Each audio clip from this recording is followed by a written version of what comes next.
Shalom jemaat GKY yang mengasihi Tuhan dan dikasihi oleh Tuhan. Kita bersyukur pada pagi hari ini kita boleh mendengarkan firman Tuhan kembali. Dan sebelum kita mendengarkan firman Tuhan, mari kita tundukkan kepala dan kita berdoa bersama-sama. Mari kita berdoa. Ya Tuhan, kami bersyukur kalau hari ini kami kembali boleh merenungkan firman Tuhan. Kami bersyukur di dalam segala kondisi hidup kami, Tuhan masih berbicara kepada kami, dan Tuhan masih mau mengubahkan kami hari demi hari menjadi semakin serupa dengan Kristus. Tuhan, kami ingin di dalam perjalanan kami mengikut Tuhan, baik susah maupun senang, baik suka maupun duka, Tuhan boleh mendapati kami hari demi hari sebagai orang-orang yang semakin percaya kepada Tuhan, semakin mengasihi Tuhan, dan semakin taat kepada firman dan janji Tuhan. Kami ingin ya Tuhan, di dalam hidup kami sebagai orang-orang percaya, hari demi hari Tuhan mendapati kami semakin mampu menanggalkan manusia lama kami dan mengenakan manusia baru kami. Hidup di dalam kuat kuasa Roh Kudus, berjalan di dalam firman-Mu, dan hidup semakin berkenan di hadapan-Mu. Karena itu kami bersyukur untuk kesempatan pada hari ini Tuhan. Kami boleh membaca dan merenungkan firman-Mu. Tuhan, tolong setiap kami, supaya firman ini sungguh-sungguh berbicara di dalam hati dan pikiran kami, dan sekali lagi boleh mengubahkan kehidupan kami. Kami serahkan waktu ini ke dalam tangan-Mu ya Tuhan.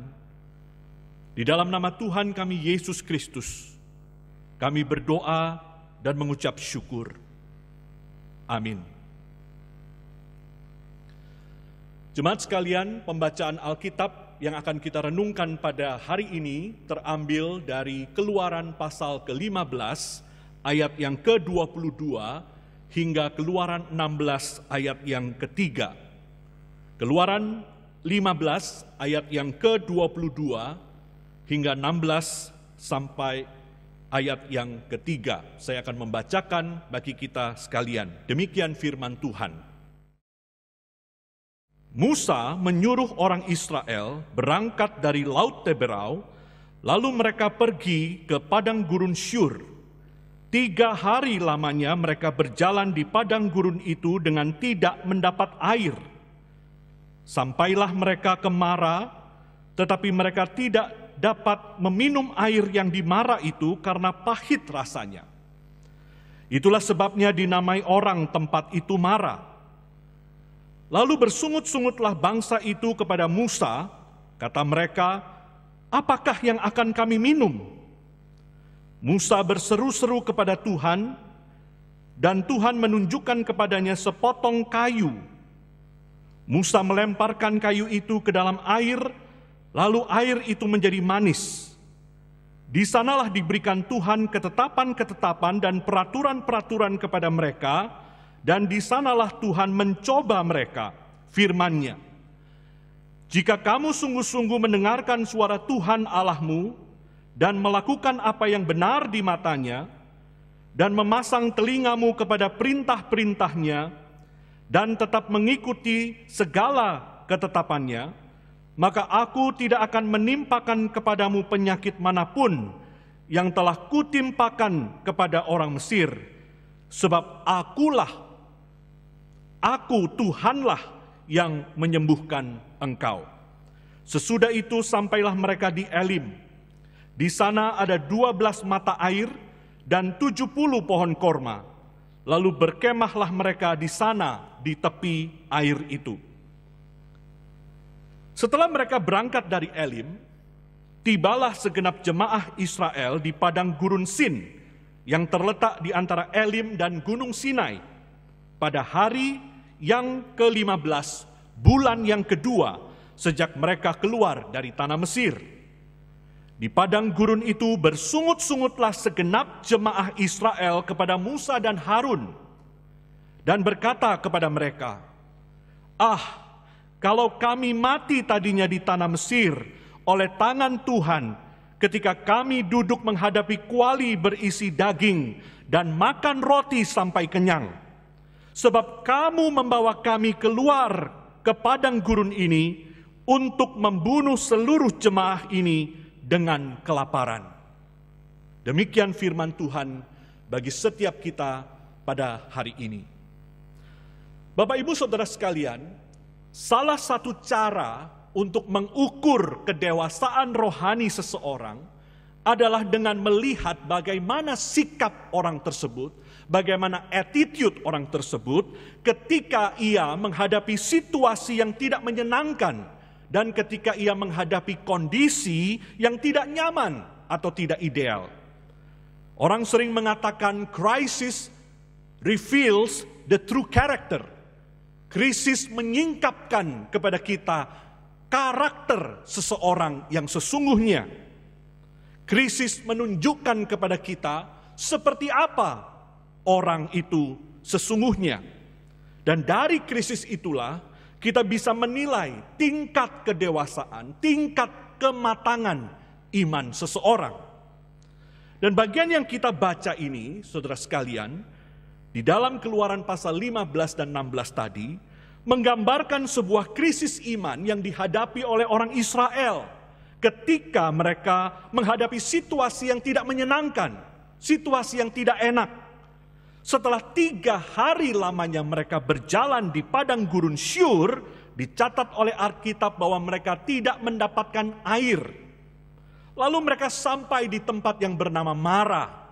Dan di situ betul mereka menemukan air, tetapi air itu pahit. Air itu tidak bisa diminum. Karena itulah di dalam situasi yang tidak menyenangkan, di dalam situasi yang tidak enak, di dalam situasi yang menyusahkan mereka itu, mereka akhirnya berespon dengan sikap atau dengan attitude bersungut-sungut.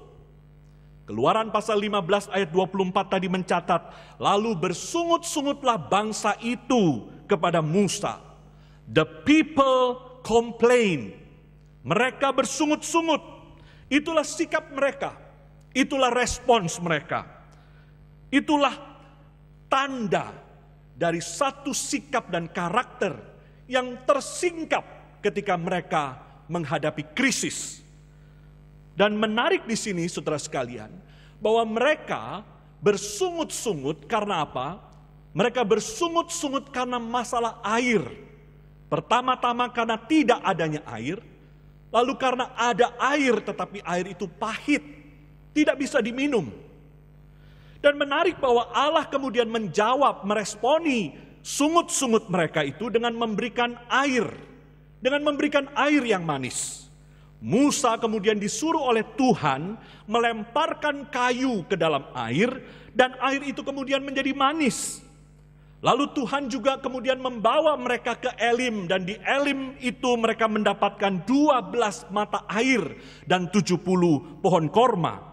Dan akhirnya mereka bisa berkemah di tepi air itu, kata firman Tuhan. Saudara, menarik di sini, saudara, kalau kita perhatikan, maka kita melihat adanya kata air, air, air, air, mata air, tepi air. Mereka bersungut-sungut karena air, dan Tuhan memberikan kepada mereka air yang mereka butuhkan. Kenapa kata air ini menarik, saudara sekalian?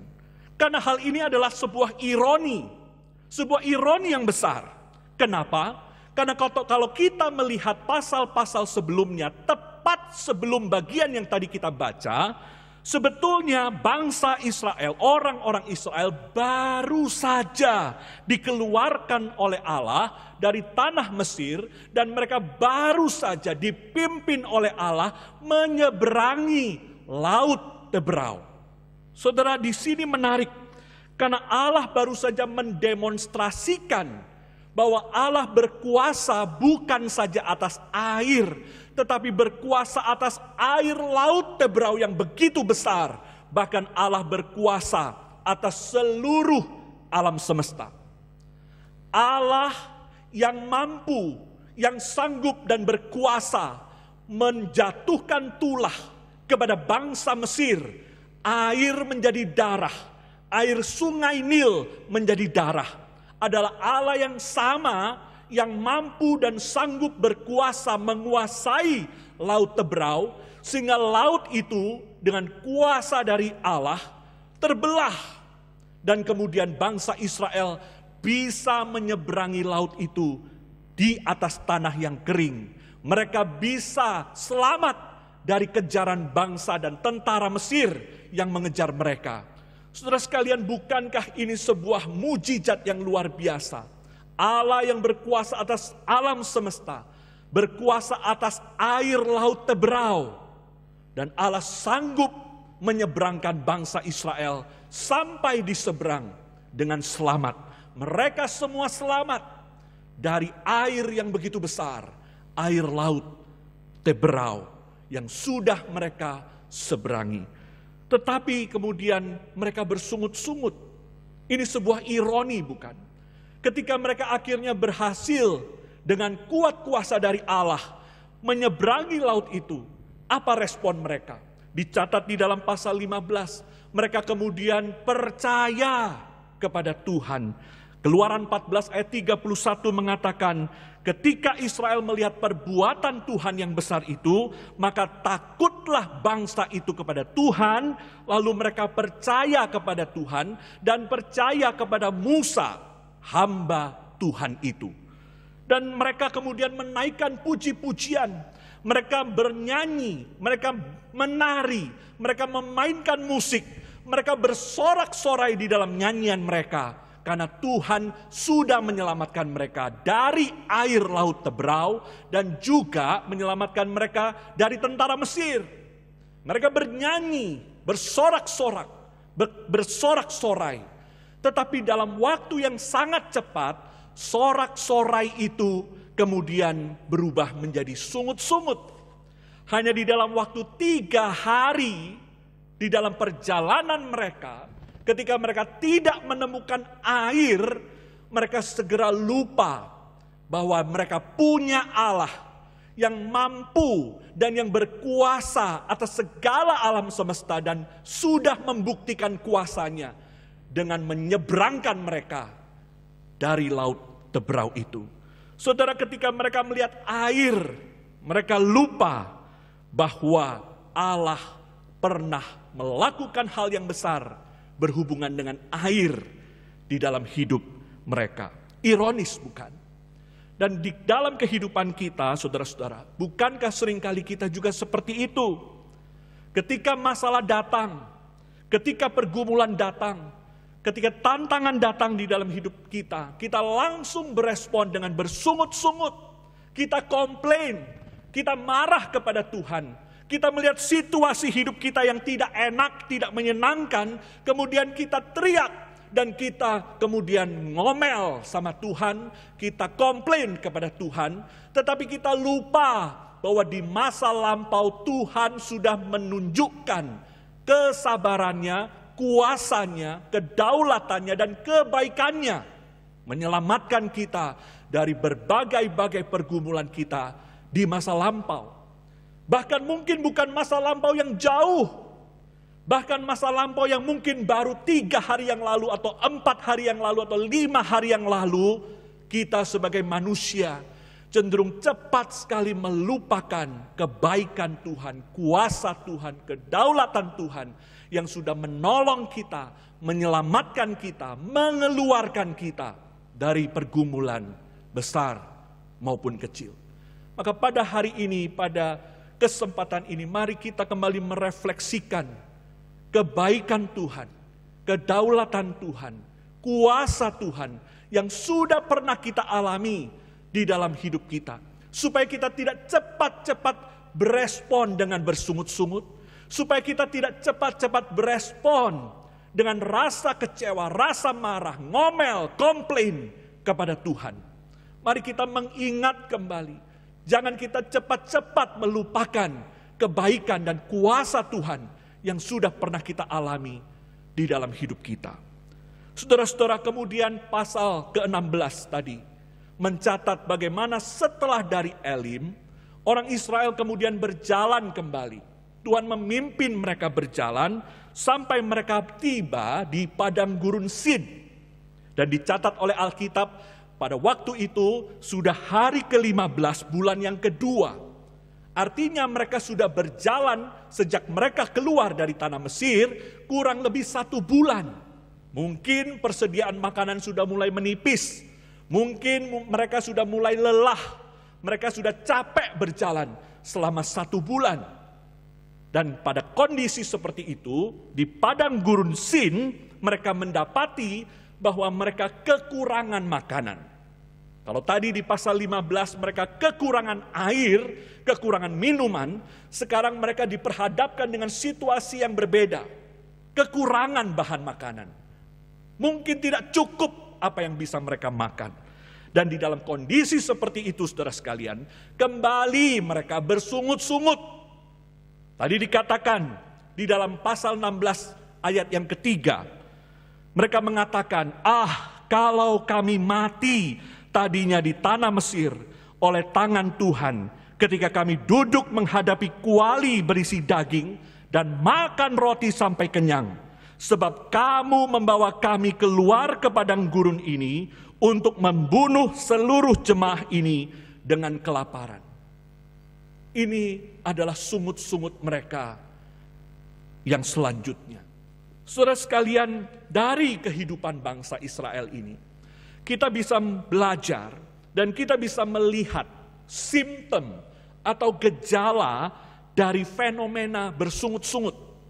Dan kita akan melihat betapa seriusnya dosa sungut-sungut ini, dan betapa dosa sungut-sungut ini harus kita cabut dari hidup kita, karena berdampak sangat besar di dalam kehidupan iman kita.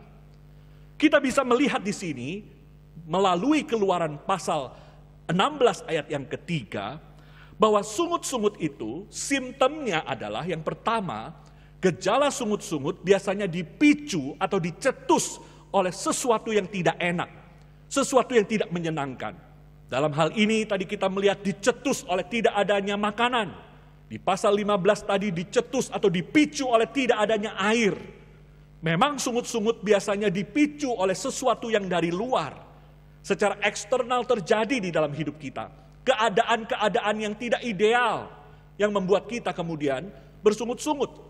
Itu yang pertama. Yang kedua adalah di dalam sungut-sungut orang Israel ini biasanya terkandung sebuah persepsi yang keliru tentang realita. Saudara, kalau perhatikan pasal 16 ayat yang ketiga tadi, bangsa Israel, orang-orang Israel seakan-akan exaggerating. Mereka membesar-besarkan masalah yang mereka sedang hadapi.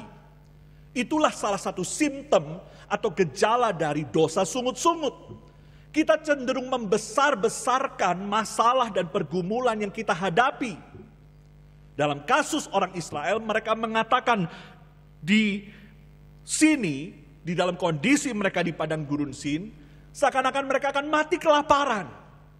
Padahal kalau kita periksa di dalam pasal 17 ayat yang ketiga, di situ dikatakan bahwa mereka masih punya binatang ternak, saudara sekalian. Artinya apa? Artinya mereka masih punya bahan makanan. Artinya mereka masih bisa menyembelih binatang ternak mereka untuk makan. Tetapi orang yang sudah bersungut-sungut biasanya cenderung untuk punya distorted view of reality. Melihat realita itu dengan salah, dengan keliru, punya persepsi yang salah sehingga membesar-besarkan masalah yang dihadapi, sekaligus membesar-besarkan kejayaan di masa lalu. Dalam hal ini, di dalam pasal 16 ayat yang ketiga ini, orang Israel mengatakan, dulu kami di Mesir enak. Dulu kami di Mesir bisa makan enak. Saudara, apakah itu realitanya? Bukankah mereka dulu di Mesir justru disuruh kerja rodi, kerja paksa. Mereka harus menderita, menjadi budak di Mesir.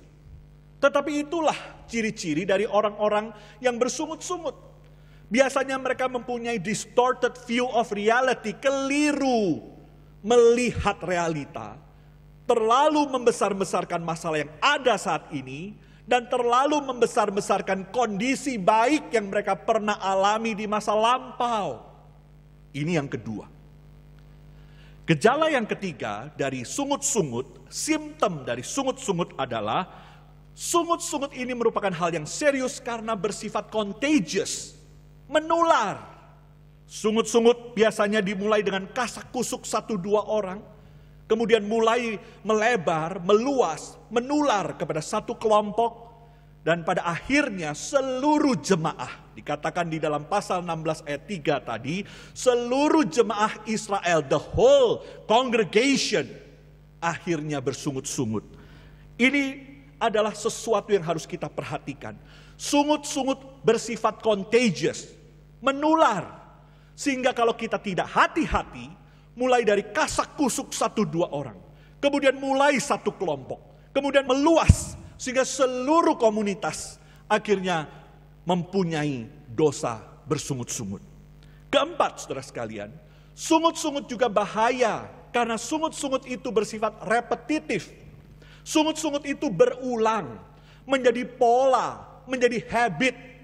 Kalau kita sudah bersungut-sungut, maka sungut-sungut itu tidak akan satu kali saja. Kalau saudara baca di dalam pasal ke-16 ayat 3 tadi, itu bukan kali pertama orang Israel bersungut-sungut. Dan itu juga bukan kali terakhir orang Israel bersungut-sungut. Sejak mereka di Mesir, mereka sudah punya sikap attitude bersungut-sungut. Lalu ketika mereka mau menyeberangi Laut Tebrau di pasal 14, mereka bersungut-sungut lagi. Lalu tadi kita baca di Mara, mereka juga bersungut-sungut pasal ke-15. Lalu di sini kita membaca di pasal 16 mereka bersungut-sungut. Nanti di pasal ke-17 kita bisa membaca di Rafidim mereka bersungut-sungut lagi. Dan puncaknya, kalau kita membaca di dalam Bilangan pasal ke-14, sungut-sungut tadi karena menjadi pola, berulang, repetitif, terus-menerus terjadi. Makin lama, ini ciri yang selanjutnya, makin lama makin meningkat, escalating, makin lama makin hebat sungut-sungut itu, sehingga akhirnya kalau kita baca di dalam Bilangan pasal ke-14, sungut-sungut yang nampaknya seperti dosa yang kecil itu akhirnya menjadi open rebellion, menjadi sebuah pemberontakan mereka di hadapan Tuhan. Inilah keseriusan dari dosa bersungut-sungut. Dan dosa sungut-sungut ini, saudara sekalian, mengapa sangat serius? Mengapa harus dicabut dari kehidupan kita? Karena dosa sungut-sungut sebetulnya merefleksikan kondisi hati kita yang tidak percaya kepada Tuhan. Akar dari dosa sungut-sungut sebetulnya adalah unbelief. Akar dari dosa sungut-sungut adalah distrust, tidak percaya kepada Allah. Maka memang secara fenomena, memang secara simptom, gejala, sungut-sungut bisa disebabkan oleh circumstances, keadaan dari luar. Tetapi akar dari dosa sungut-sungut itu adalah masalah hati kita. Sesuatu yang internal, sesuatu yang ada di dalam diri kita.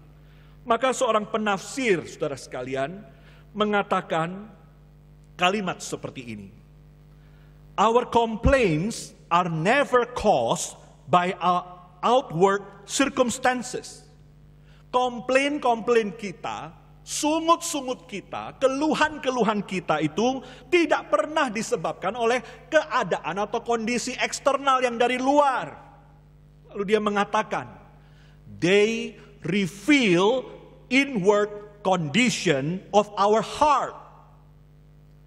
Komplain-komplain kita, sungut-sungut kita sebetulnya mengungkapkan kondisi internal, yaitu hati kita. Dan dia mengatakan, a complaining spirit always indicates a problem in our relationship with God.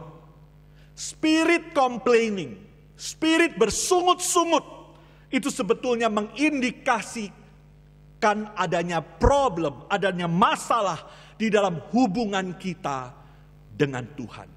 Maka jangan remehkan dosa sungut-sungut ini. Dosa yang mungkin kesannya remeh, kesannya kecil. Mungkin kita mengatakan, oh itu memang kebiasaan saya, itu hanya kebiasaan buruk saja. Setiap orang punya kebiasaan buruk, bukan? Dan kebetulan saya memiliki kebiasaan buruk untuk bersungut-sungut. Tetapi kalau kita melihat di dalam bagian ini, saudara sekalian, tidak heran pasal 16 ayat 8 nanti dikatakan kalimat seperti ini. Bukan kepada kami sungut-sungutmu itu, kata Musa dan Harun, tetapi kepada Tuhan. Sungut-sungut adalah dosa, karena sungut-sungut ultimately pada puncaknya adalah sikap hati kita kepada Tuhan. Ketika kita bersungut-sungut artinya kita tidak percaya kepada kedaulatan Tuhan. Ketika kita bersungut-sungut artinya kita tidak percaya dengan kuasa dan kebaikan Tuhan di dalam hidup kita. Maka seperti penafsir tadi katakan, complaining spirit always indicates a problem in our relationship with God. Spirit bersungut-sungut selalu mengindikasikan adanya masalah di dalam hubungan kita dengan Tuhan. Maka hari ini saudara sekalian, mari kita refleksikan di dalam hidup kita. Ketika kita hidup khususnya hari-hari ini, menghadapi masa-masa yang sulit, masa-masa pandemi, masa-masa yang penuh dengan keterbatasan, masa-masa yang penuh dengan hal-hal yang bisa memicu kita untuk kita bersungut-sungut kepada Tuhan, kondisi yang tidak enak, kondisi yang tidak menyenangkan, kondisi yang serba terbatas. Kita harus bekerja dari rumah, kita harus studi dari rumah, kita harus beribadah dari rumah. Kita mendapatkan begitu banyak keterbatasan di dalam masa-masa pandemi seperti ini. Maka sangat mudah bagi kita untuk terpicu, untuk kemudian mengekspresikan rasa tidak suka itu. Kondisi yang tidak menyenangkan ini membuat kita kemudian mudah komplain, mudah bersungut-sungut. Tetapi seperti kata firman Tuhan tadi, biarlah di dalam masa-masa ini kita kembali refleksi di hadapan Tuhan. Apakah sebetulnya sungut-sungut yang saya miliki mengekspresikan kondisi hati saya, hubungan saya dengan Tuhan?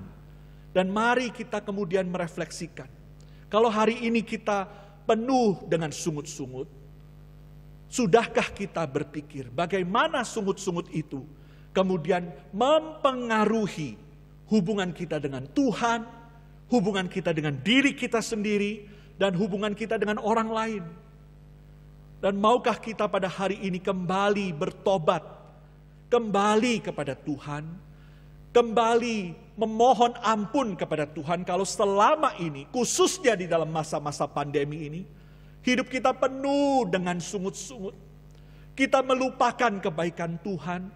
Kita take it for granted kuasa Tuhan yang sudah pernah kita rasakan di dalam hidup kita.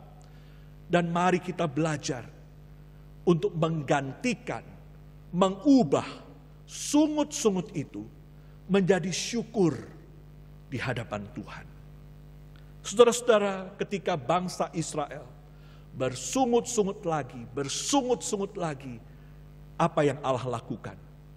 Kalau saudara baca ayat-ayat selanjutnya di dalam pasal ke-16, Tuhan Allah Yahweh, kemudian memberikan 2 mujizat kepada umatnya, yaitu mujizat mana dan mujizat burung puyuh. 2 mujizat diberikan kepada orang Israel untuk memberikan mereka makanan yang cukup di dalam perjalanan mereka di padang gurun. Saudara sekalian, Allah mengirimkan mana di pagi hari, dan Allah mengirimkan burung puyuh di waktu senja. Seorang penafsir mengatakan kalimat yang sangat indah. Dia mengatakan Allah yang sama, yang memerintahkan belalang sebagai tulah untuk menghukum orang Mesir, Allah yang mengirimkan belalang memenuhi seluruh tanah Mesir, memakan habis seluruh ladang dan pohon-pohonan yang ada di tanah Mesir. Allah yang sama itulah yang sekarang memerintahkan burung-burung puyuh datang ke perkemahan Israel dan memuaskan kebutuhan jasmani, kebutuhan orang Israel terhadap makanan. Dan Allah yang sama yang mengizinkan hujan es tulah kepada bangsa Mesir, Allah yang sama itu mengirimkan hujan roti dari surga, yaitu roti mana untuk memenuhi kebutuhan Israel. Saudara, bukankah di sini kita melihat kesabaran Tuhan yang luar biasa? Bangsa Israel, orang Israel bersungut-sungut, pasal 14, pasal 15, pasal 16, pasal 17. Tetapi justru Tuhan menyatakan kesabarannya, memberikan mana di pagi hari dan memberikan burung puyuh di waktu senja. Saudara, mengapa Tuhan memberikan berkat-Nya?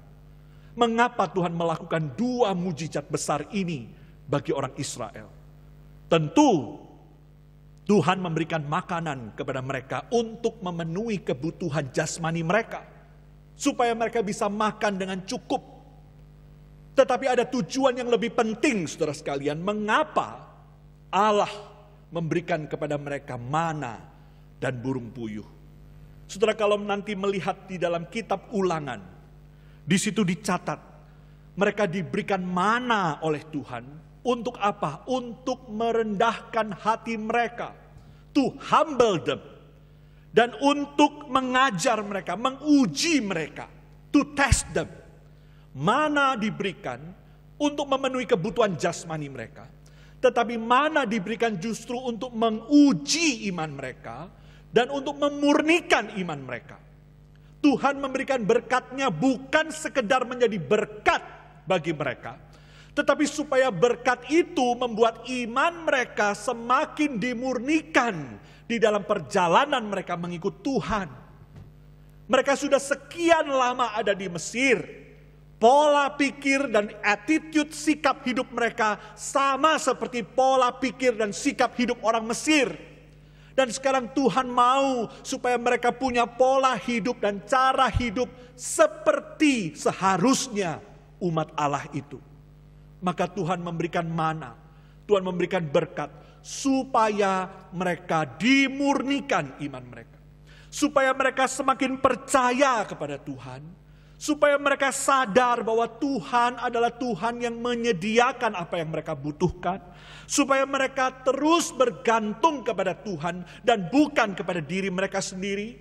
Supaya mereka boleh hidup bebas dari rasa takut dan rasa khawatir. Karena hidup mereka ada di dalam pemeliharaan Tuhan. Supaya mereka belajar menghitung-hitung berkat Tuhan dan tidak melupakan berkat Tuhan di dalam hidup mereka. Supaya mereka belajar tidak take it for granted apa yang Tuhan sudah berikan di dalam hidup mereka.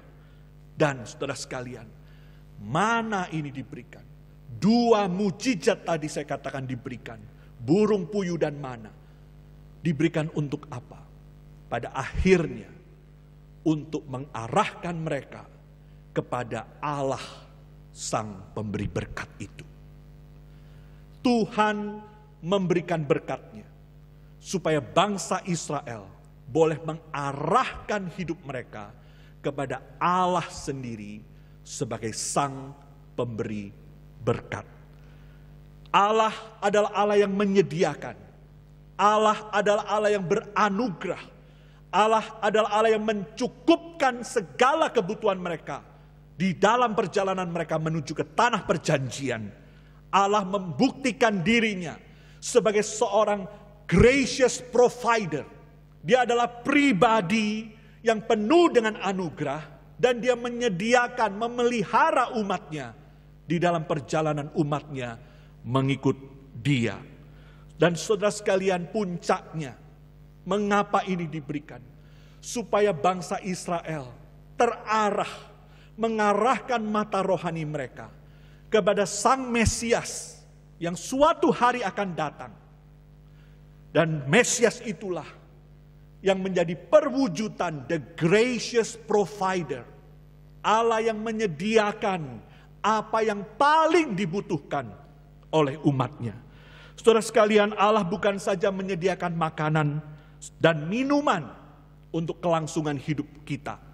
Allah bukan saja memberikan anugerahnya secara umum, common grace, makanan, minuman untuk kelangsungan hidup kita.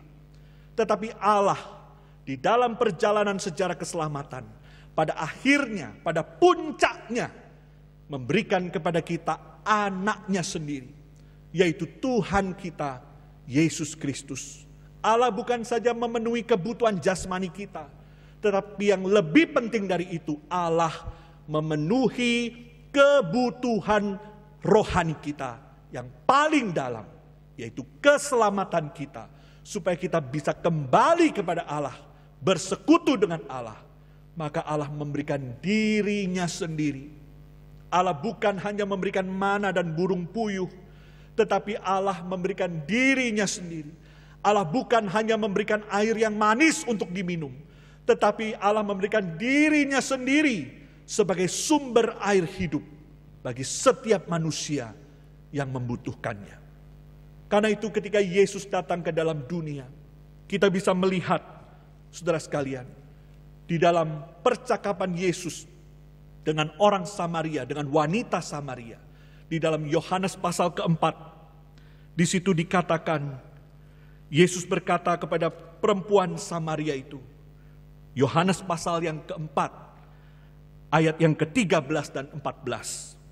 Lalu jawab Yesus kepada perempuan Samaria ini, barang siapa minum air ini, ia akan haus lagi. Tetapi barang siapa minum air yang akan kuberikan kepadanya, ia tidak akan haus untuk selama-lamanya. Sebaliknya, air yang akan kuberikan kepadanya akan menjadi mata air di dalam dirinya yang terus-menerus memancar sampai kepada hidup yang kekal. Allah memberikan air kepada bangsa Israel, supaya bangsa Israel pada akhirnya mengarahkan pandangan mereka kepada Allah Sang Pemberi berkat itu. Dan Allah hari ini memberikan kepada kita begitu banyak common grace, anugerah umum, makanan, minuman, kecukupan secara jasmani, supaya hati kita mengarah kepada Dia dan bahkan kepada Yesus Kristus, air hidup, sumber air hidup di dalam hidup kita yang bisa memuaskan dahaga jiwa kita.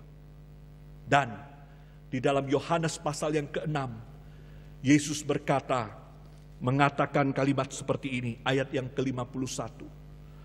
Akulah roti hidup yang telah turun dari surga. Jikalau seorang makan dari roti ini, ia akan hidup selama-lamanya. Dan roti yang kuberikan itu ialah dagingku yang akan kuberikan untuk hidup dunia.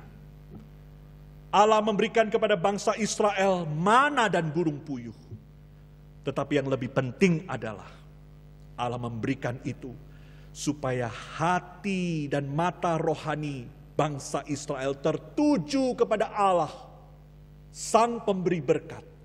Dan puncaknya mengarahkan mereka kepada Mesias, Yesus Kristus, yang adalah roti hidup yang akan memuaskan kebutuhan rohani mereka sedalam-dalamnya.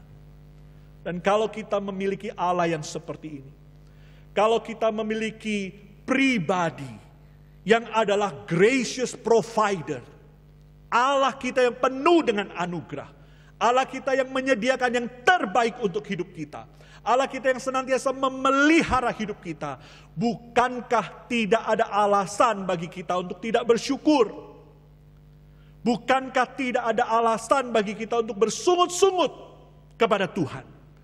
Bukankah tidak ada alasan bagi kita untuk tidak mempercayakan hidup kita sekali dan selamanya kepada Allah yang seperti itu? Allah adalah Allah yang tidak berubah. Dulu, sekarang, dan selama-lamanya. Di dalam segala kondisi hidup kita, susah maupun senang, suka maupun duka, Allah tetap akan membuktikan dirinya sebagai the gracious provider. Allah yang akan memelihara kita. Allah akan menyediakan yang terbaik bagi hidup kita di dalam anugerah dan kasih karunia-Nya. Paulus mengatakan di dalam Roma 8 ayat 32, kalau anaknya saja tidak dia sayangkan, kalau Yesus Kristus anak Allah, anaknya sendiri tidak dia sayangkan, tetapi dia serahkan bagi kita untuk keselamatan kita, maka Paulus mengatakan, bagaimana mungkin Ia tidak mengaruniakan segala sesuatu kepada kita bersama-sama dengan Dia. Inilah yang harus kita amini. Inilah yang harus kita imani di dalam kondisi kita hidup, khususnya di dalam masa-masa yang sulit seperti ini. Allah sudah memberikan kepada kita Yesus Kristus. Allah sudah memberikan kepada kita dirinya sendiri. Maka tidak ada hal yang lain yang tidak akan Dia berikan, kalau itu adalah kebutuhan kita, supaya kita semakin serupa dengan Kristus, supaya kita terus-menerus ada di dalam Dia. Saudara, maka tidak ada alasan untuk kita bersungut-sungut. Tidak ada alasan untuk kita tidak bersyukur. Paulus di dalam 1 Korintus pasal ke-10 mengatakan, apa yang terjadi pada bangsa Israel, apa yang mereka alami, bagaimana mereka melintasi laut Teberau, bagaimana kemudian mereka bersungut-sungut di dalam hidup kita. Paulus berkata di dalam 1 Korintus 10, itu semua menjadi contoh bagi kita. Itu semua menjadi contoh untuk menjadi peringatan bagi setiap kita, supaya kita tidak seperti mereka, melainkan supaya kita percaya kepada Tuhan, supaya kita meninggalkan ilah-ilah di dalam hidup kita dan mempercayakan hidup kita kepada Tuhan. Maka hari ini, saudara sekalian, mari kita melihat di dalam hidup kita. Apakah selama ini hidup kita penuh dengan sungut-sungut? Dan maukah kita menggantikannya dengan rasa syukur? Sungut-sungut adalah thanklessness, ketidakmampuan untuk berterima kasih dan bersyukur kepada Tuhan. Maka kebalikan dari sungut-sungut adalah thankfulness, rasa syukur, rasa terima kasih kepada Tuhan. Karena Tuhan sudah memberikan kepada kita dirinya sendiri, dan Tuhan sudah mencukupkan segala yang kita butuhkan. Hari-hari ini, mari kita mengingat kembali kebaikan Tuhan. Hari-hari ini, mari kita mengingat kembali kuasa Tuhan yang sudah Dia pernah nyatakan di dalam hidup kita. Mari kita tidak take it for granted. Mari kita tidak menganggap sepi, menganggap biasa anugerah-anugerah yang diberikan oleh Tuhan kepada kita. Tetapi mari kita take account of, memperhitungkan semua berkat yang sudah kita alami dari Tuhan, bahkan yang sedang kita alami hari ini, berkat-berkat Tuhan yang sudah diberikan kepada kita. Dan biarlah berkat-berkat itu mengarahkan mata rohani kita kepada Kristus, berkat yang terbesar yang pernah Allah berikan di dalam hidup kita. Mari kita berdoa.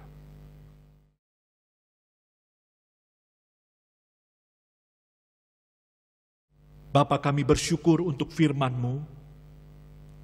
Kami berterima kasih karena kami diberi kesempatan untuk belajar dari orang Israel. Di dalam perjalanan kehidupan mereka mengikut Allah Yahweh, mereka seringkali jatuh di dalam dosa sungut-sungut. Dan kami tahu ya Tuhan bahwa dosa ini adalah dosa yang sangat serius. Karena mengekspresikan kondisi hati kami yang tidak percaya, tidak mau mempercayakan hidup kami kepada Tuhan. Tuhan, kalau hari-hari ini hidup kami penuh dengan sungut-sungut, penuh dengan complaining spirit, Tuhan ampuni kami. Dan ajar kami kembali untuk mengingat-ingat berkat Tuhan. Mengingat-ingat kuasa, kebaikan, dan kedaulatan Tuhan di dalam hidup kami. Dan kembali mengingat bahwa Tuhan sudah memberikan diri-Mu sendiri, Anak Allah, Yesus Kristus, Sang sumber air hidup, dan roti hidup yang memuaskan dahaga dan kelaparan rohani kami. Kami bersyukur untuk Yesus Kristus di dalam hidup kami. Kami bersyukur untuk keselamatan yang Tuhan berikan di dalam hidup kami. Dan kami bersyukur untuk segala kecukupan pemeliharaan Tuhan yang cukup bagi hidup kami sampai hari ini. Dan ajar kami Tuhan untuk tidak take it for granted, menganggap sepi, menganggap biasa berkat Tuhan, tetapi boleh take account of, memperhitungkan setiap berkat yang kami terima dari Tuhan. Jadikan kami bukan sebagai orang yang bersungut-sungut, tetapi orang yang penuh dengan rasa syukur, sehingga kami mampu pada akhirnya menjadi berkat bagi banyak orang. Di dalam nama Tuhan kami Yesus Kristus, kami berdoa dan kami mengucap syukur. Amin.